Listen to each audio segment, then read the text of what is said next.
if you're looking for any sort of long-term commitment or lifelong partner, everybody else before you find that person is going to be a no. And you're going to have to keep sort of gearing yourself back up to keep your heart open for something that is healthy. But along the way, you can learn a lot of good lessons.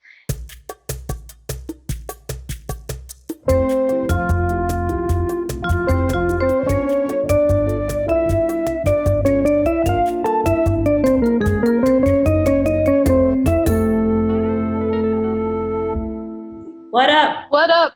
I'm Bianca, And I'm Adrienne. and we're two independent creative women living in New York City going through a lot of stuff. And that's why we're here to share our experiences and hopefully you can learn something from it. Or you can just laugh with us. In this episode of Women in the Wild, What are we talking about? we actually have a special guest. We have Anna Richards. She is a licensed family and marriage therapist who Bianca connected us with, and we're so lucky to have her. And Bianca can tell us a little bit more about her, actually. Yes, so Anna is a marriage and family therapist who is passionate about empowering individuals, couples, and families find their own strength and confidence to navigate challenges in your life. She believes every person is special and important as an individual, and she works to develop plans and goals that fit their unique needs and style. So, without further ado, Anna, how are you? Yeah. Hi, thanks for having me. How are you guys? Good. Today we are discussing with you big topics such as triggers and toxic relationships. And thank you so much for being here with us. And we're very excited to hear everything you have to say about this. All right, I'm excited. So, shoot me with all your questions. I'll do my best to answer them. Adrian and I we find that through our daily lives, we deal a lot with these things. And everyone does really, just being triggered by circumstances or situations that remind us of things that have happened in the past, usually related to trauma. I know I've definitely experienced that, and I discuss those things with my own therapist. And also, we both have, and again, I think everyone has had experience in some form of toxic relationships, whether it's with someone we're with or where we are the toxic person.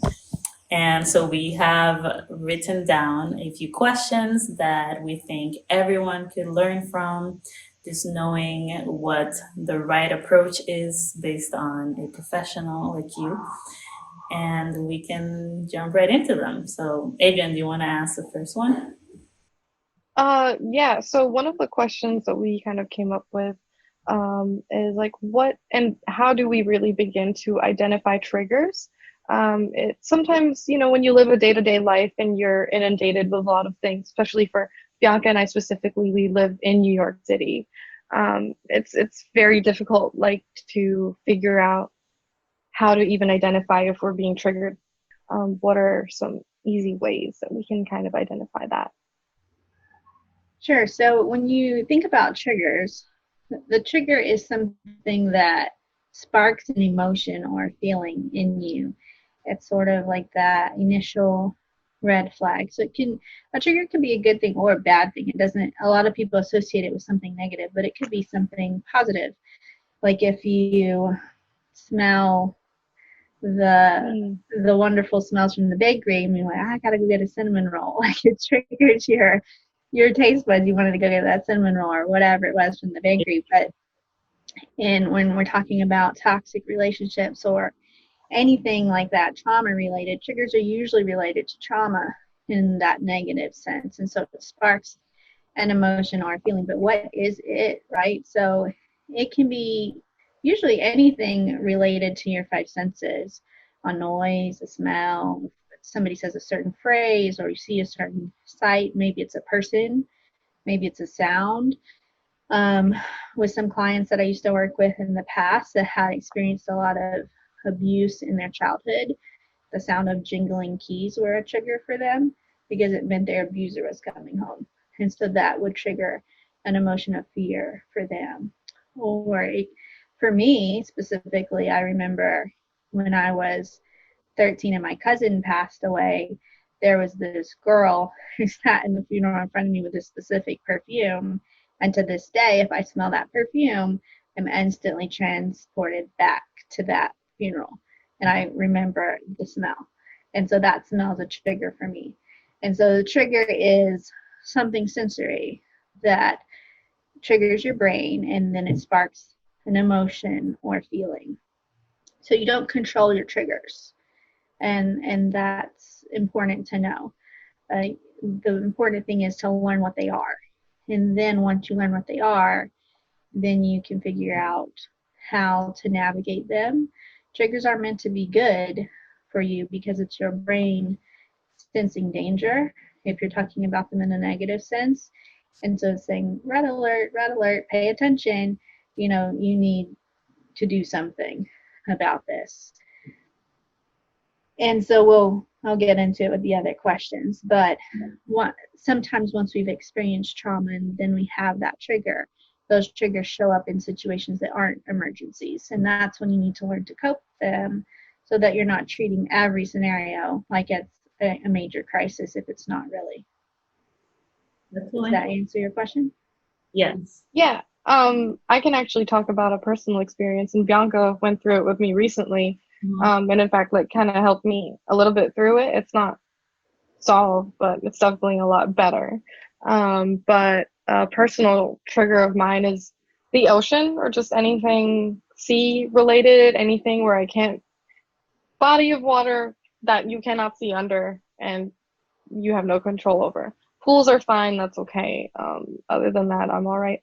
But this was something that only recently occurred. I mean, when I was a child or even into my early teens, I loved the water. I'd go cliff diving, do a lot of crazy things and snorkel and all that. But when I hit like my early 20s, I all of a sudden couldn't really bear to go inside, and for the longest time I couldn't figure out why. You know, like you said, treating situations that are not emergencies and making them feel like as if it's the end of the world and it's impossible to even put myself in water.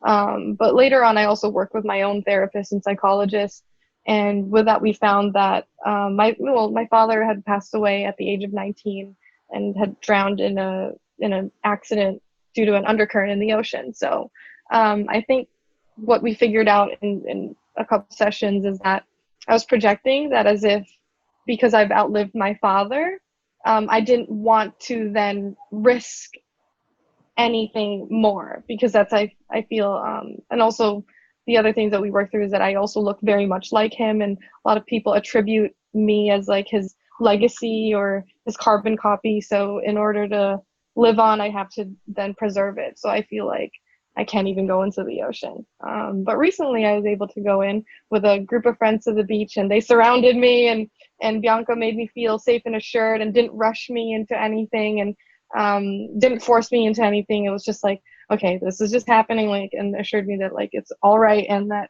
there's nothing that's gonna happen. It's just water. And it was very shallow water too. There was a little kid actually who then triggered a good thing in that moment, that it's like, why am I being such a baby? This little 4-year-old is like, please let me go in further. And I'm here like, no, take me out.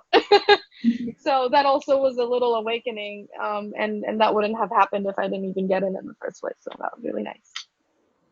Well, congrats to you. Sounds like you have a great friend group. Totally. Yeah. Unexpected too, because I went in with the expectation of not going into the water, but it was almost hitting 100 degrees that day. So it was also not safe to not cool off. Good. So actually, I think Adrian's experience is a good segue into my next question, which is, after we've faced a certain trigger or understood a certain trigger and kind of faced our fear, like in Adrian's case, is it possible for a trigger to end? Like next time Adrian goes in the water, she's probably not gonna be as fearful as the first time. So is that a thing? Like, can we overcome triggers? Yeah, it's definitely a thing. And I think, Adrian, you already proved that a little bit by facing that fear and having that support, and essentially I like that example of the little 4-year-old who really wanted to go in the water because he created a positive reinforcement for you for that experience, which is the goal when you start addressing triggers, is to recondition your brain, because your brain is only acting off of what it knows or what it believes. And so if it believes that it's dangerous, then you're going to have a hard time, engaging in that activity. And like we said before, sometimes things are dangerous and you should be, on alert. But in this scenario of you heading into the water on a hot sunny day, there's nothing dangerous about that scenario. And so by your friends supporting you, and then you also seeing somebody else having a different relationship with the water, face it. Now, that's not to say that the next time you go, you're not going to be a little bit scared, but maybe it'll be down to a 9 from a 10 or an 8 from a 10. And maybe it'll take you a little less time to get up the courage to go into the water. And then you keep sort of exposing yourself to scenarios like that. And the more that you expose yourself, the less fearful you'll be. And then eventually you hopefully overcome that. Mm-hmm. And so a lot of that process is you already put in place. You have the support around you that's encouraging you that this isn't dangerous, and they're reinforcing that positivity in your head, and you're paying attention to your surroundings and allowing yourself to kind of assess, okay, I'm okay. This is not dangerous right now. Now, if you were in Texas tomorrow or whenever the hurricane is hitting, then yeah, you would be not wise to go to the water then, right? And so it's still you're assessing your environment, and you're assessing the time and safety. Your brain is constantly assessing those things, but some tangible ways. So you may not always have Bianca around or somebody else to support you in something like that, but we often talk with clients about really tangible techniques called grounding techniques, whether it's taking deep breaths or counting to 10, or if you need to remove yourself for a second to take a break. And people naturally do that a lot. If they feel stressed out, they'll excuse themselves to the bathroom or get a drink of water. So a lot of those things are built into our systems if we can practice them, to take that deep breath or just take a moment to really, what it does is it allows your brain to catch up for a second and get out of emergency mode and lets you then make a choice. And that's the thing, because a lot of people will say, well, I get triggered, I don't have a choice. I'm triggered. So this is an excuse for my behavior. And that's not the case. You're triggered, okay, you don't control your trigger. But then once you start learning about where your triggers come from, and you start practicing techniques to kind of slow that response down, you slow it down just enough to then make a different choice. But it's still a choice. You can choose to react to that trigger in the way that you always have, or you can choose maybe a little bit harder path in the beginning to try to do something different and then recondition your brain in that way. Does that make sense? Yeah. It seems like it's all about taking small steps. Definitely. It's always about what's the next best step and keeping realistic expectations, because sometimes we'll get this idea in our head of, oh, I need to overcome this thing and I just need to make the decision and be done with it. But it takes a lot of practice.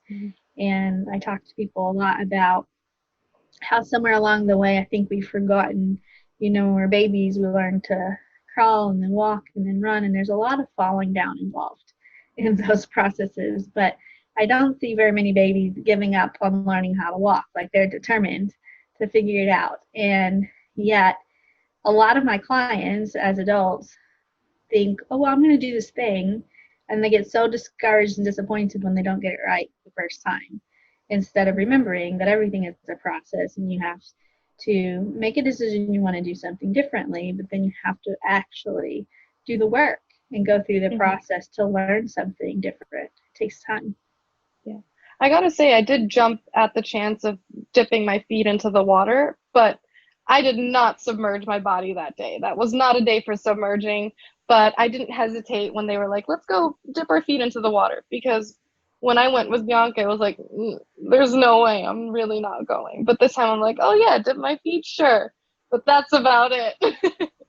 But you did so much that day, I remember. Like by the end of it, we were pretty far in where almost your whole body was submerged. And that was when I teared up. Yeah, and that's why it's like after that I was like, okay, we could like take a step back and then reassess and then get comfortable again.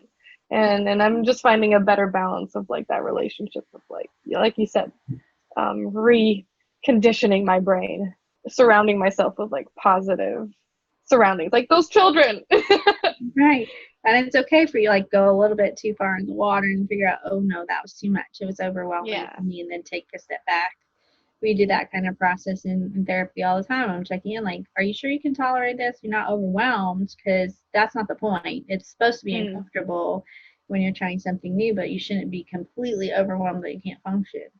And so you want to take it a little bit at a time. Mm-hmm.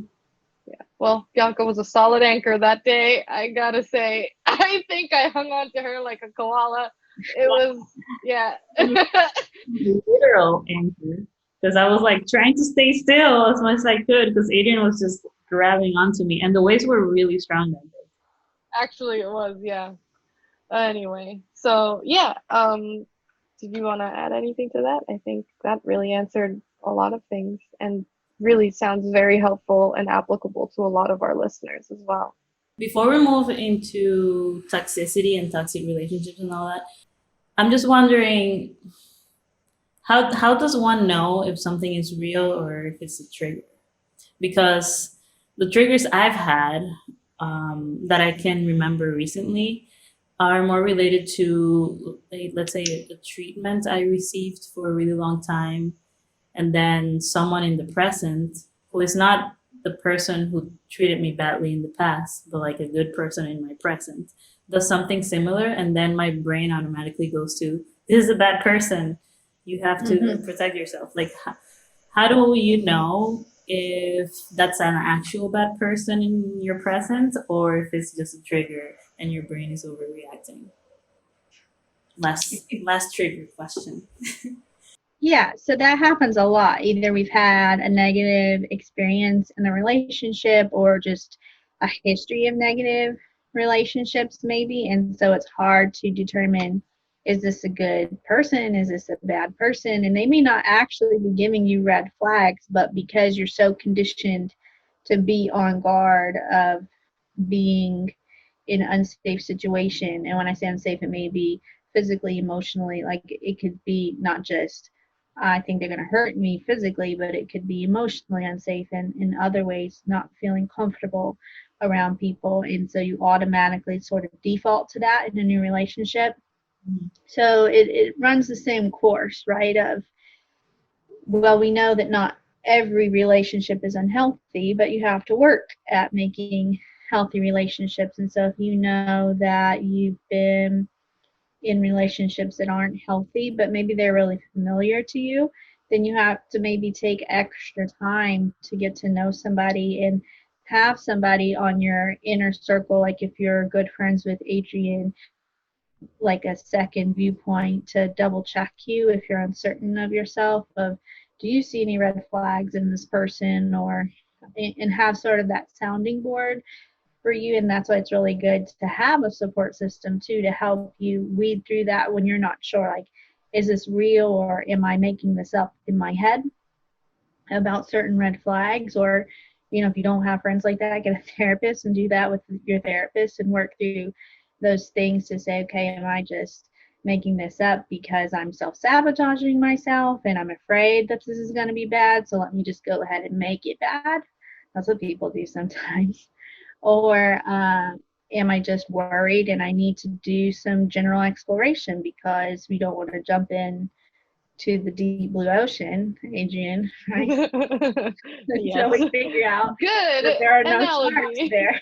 And so you do want to do your due diligence. I was just talking with a client earlier today about that, and especially if we're talking about like romantic relationships and things like that in the stages of life that you guys are in.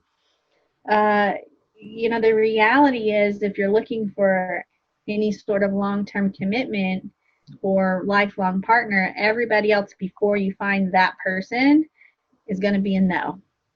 And that makes it hard because that means there's going to be disappointment, and you're going to have to keep sort of gearing yourself back up to keep your heart open for something that is healthy. But along the way, you can learn a lot of good lessons.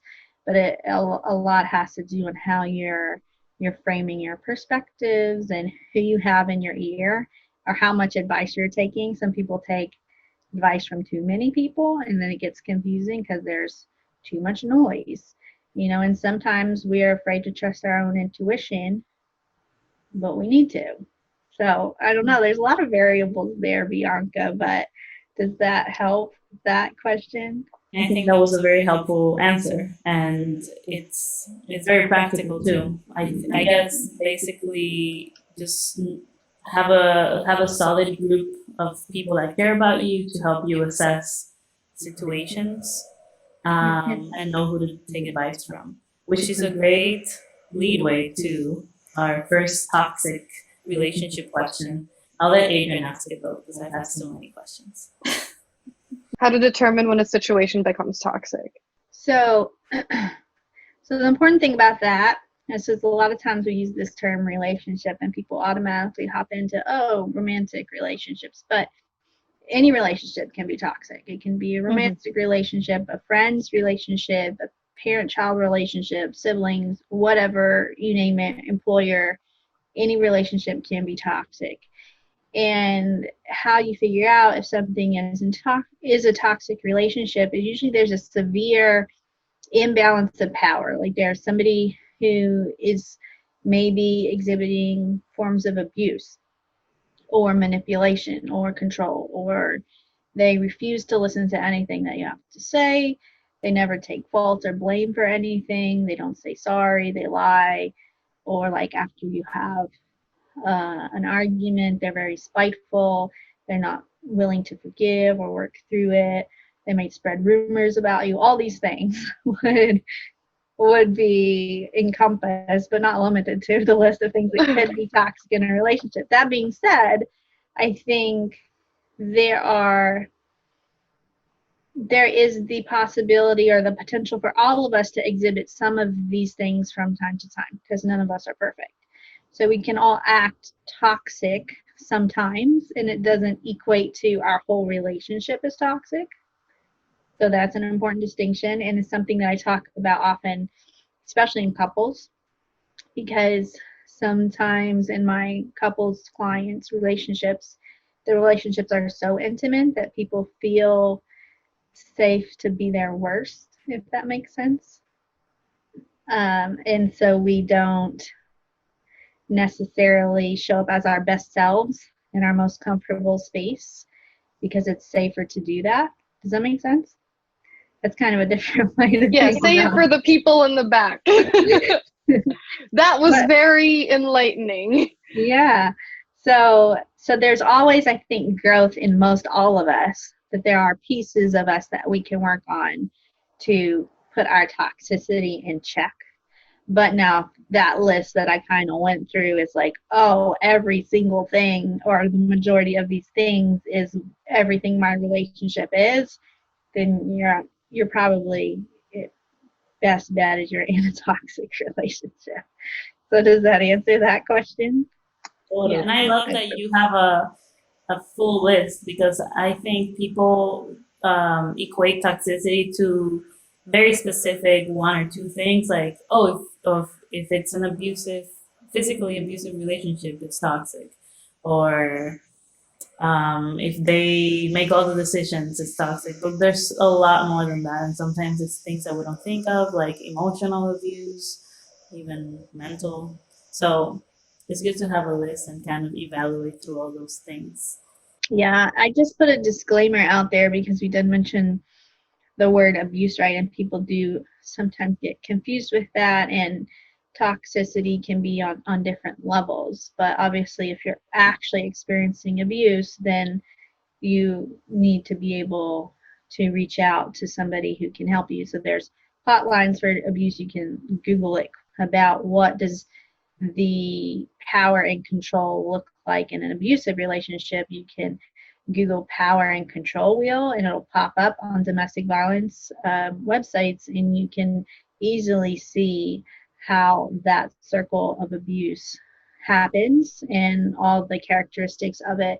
And that can sometimes help people who aren't really sure be more sure of whether they're actually experiencing abuse or not in a relationship. Awesome. Thank you for that resource. So now that we have established what toxicity means in many different cases, let's say we just realize that we're toxic. Let's say I just realized, like, wow, I've been a super toxic person to this and this relationship. How does one unlearn toxicity as a toxic person? Like, what are some practices I could be doing? Um, I don't know, habits, thoughts, if one wants to get better in that sense. Yeah. So I think one really important thing to think about is usually, especially in this scenario, if we're saying, "Oh, well, I'm toxic in this way. I don't want to be like this." Fill in the blank. It's fine to say that, but having a list of what you don't want to be or what you don't want to do doesn't necessarily define a list of the things that you do want to be and you do want to do. So it's really important to figure out what that list is so you know what your goal is. Your goal is not be something, your goal is to be something else. Does that make sense? So you're not just working to delete something, you're working to grow into something different.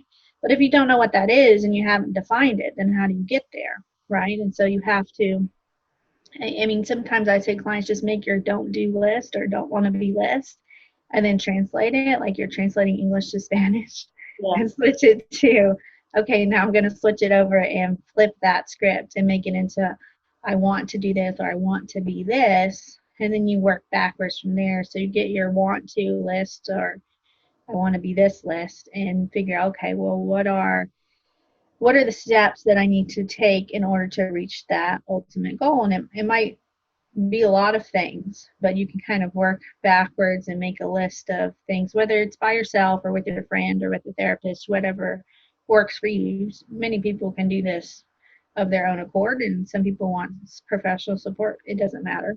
Just do it. If you want to grow. And then so you make a plan, right? Because a goal without a plan is just a dream, right? And so you want to back it up and go back to like what we were talking about with Adrian. Just put your toes in the water. Like that's the first step. Your ultimate goal might be to swim in the ocean one day with the dolphins, but you're not going to get there tomorrow. Then the first step is going to be like, I'm going to stand here with my toes in the water for 10 minutes, and then I'll go Breathe. to my and then I'll, slowly. And you just take that one step at a time. But you can apply that to anything. If it's, I have this toxic behavior, well, okay, what do I want to do instead? What do I want to replace that with? And pick one thing, because that's the other hang up for people is they pick a really big goal when they should really be breaking it down to a really small, tangible goal. Let me see if I can think of an example. So I don't know, like if you were the person that's always gaslighting your partner, and that's toxic behavior, like you're just trying to set them off and get them kind of in a crazy mode, maybe your goal is to just be quiet and listen to them, and maybe your goal is to just not say anything for 5 minutes while they talk or whatever it is. Or maybe your goal is to get a drink of water instead of saying what's on your mind the first time you have that urge to say something. And it's all about just figuring out what's something tangible that I can do to kind of press pause on that and replace it with something different that might be more beneficial to a conversation or a conflict or something like that. And you have to practice, right? Like we said, if you're learning to walk or crawl or run, you're gonna decide on that thing that you want to do, Bianca, and you're going to do it great the first time because you have a lot of motivation to do it. Then you're going to screw up because you were stressed out. And you're going to be like, crap, well, I guess that didn't work and I'll just give up. No, You'll be like, okay, learning moment. Now here comes the learning. Oh, I messed up. I realized it.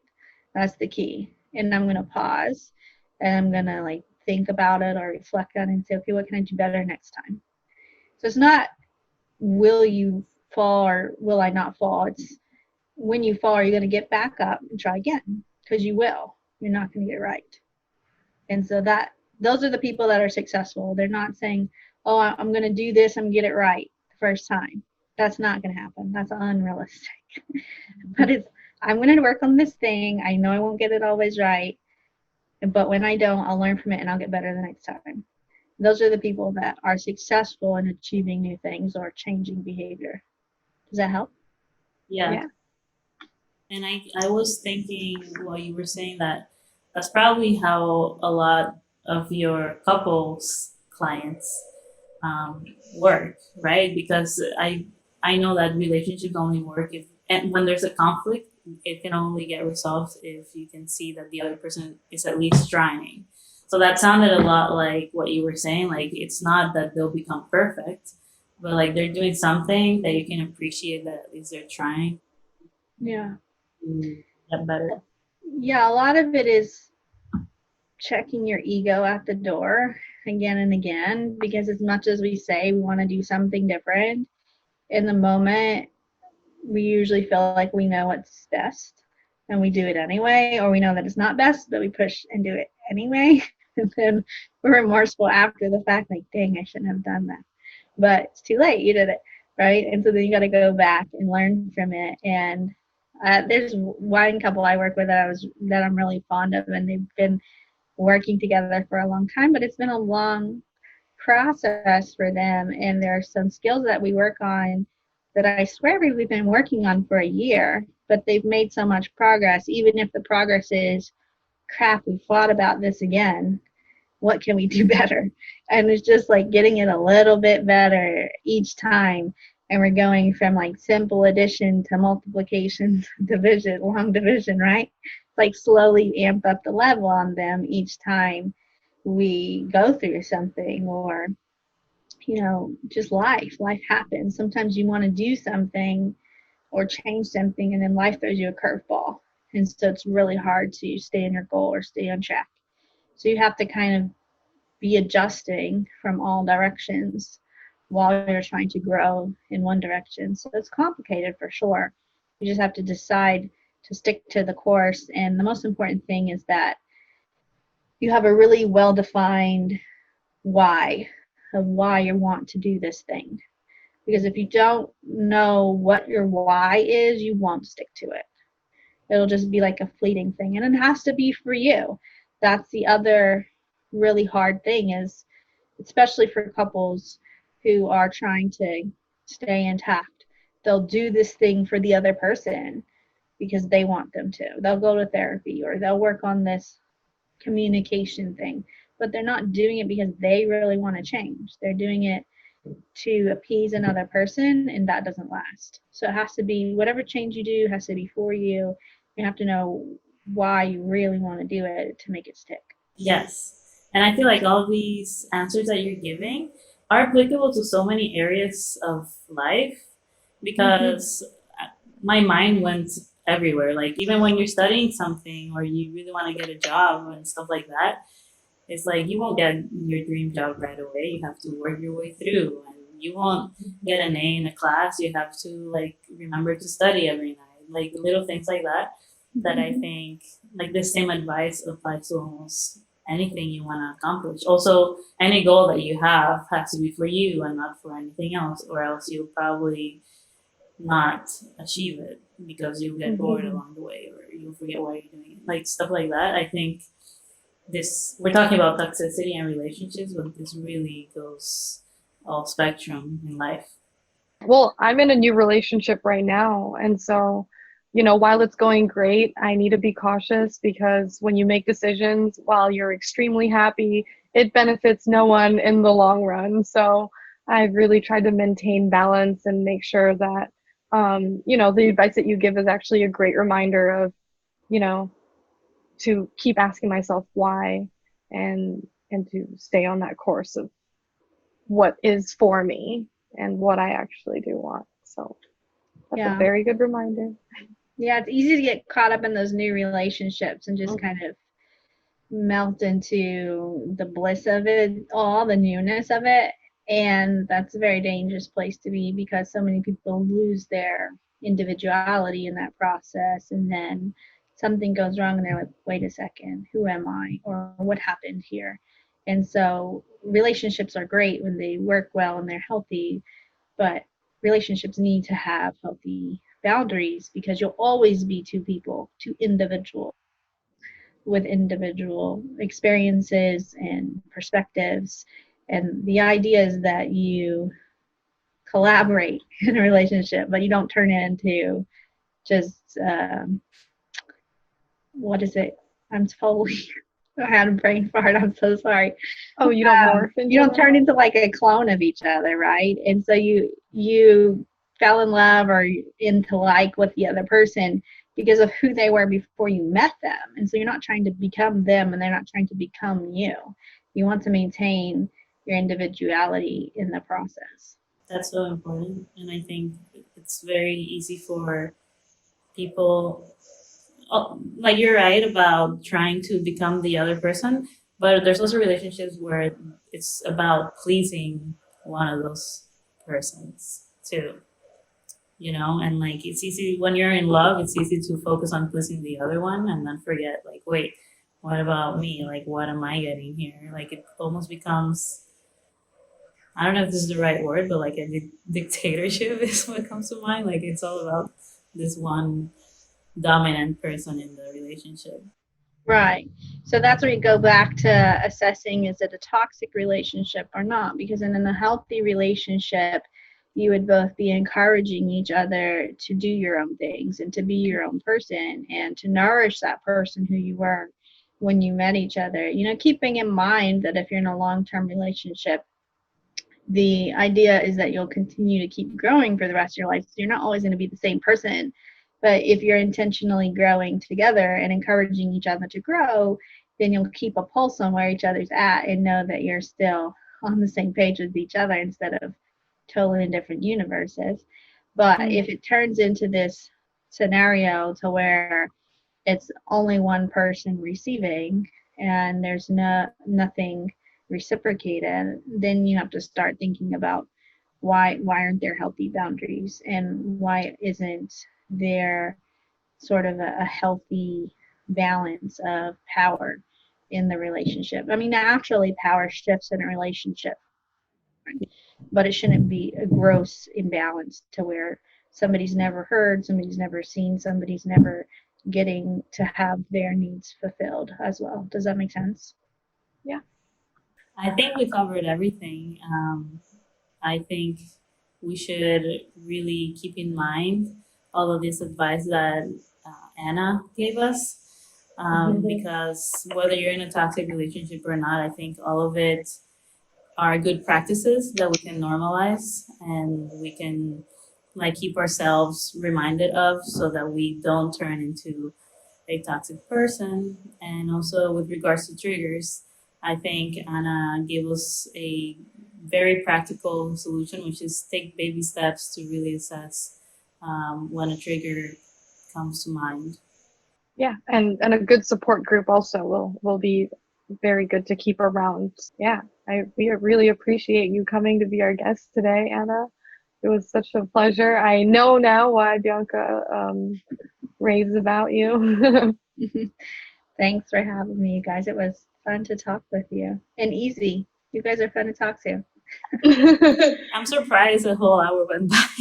It was very natural, the flow of the conversation. Yeah.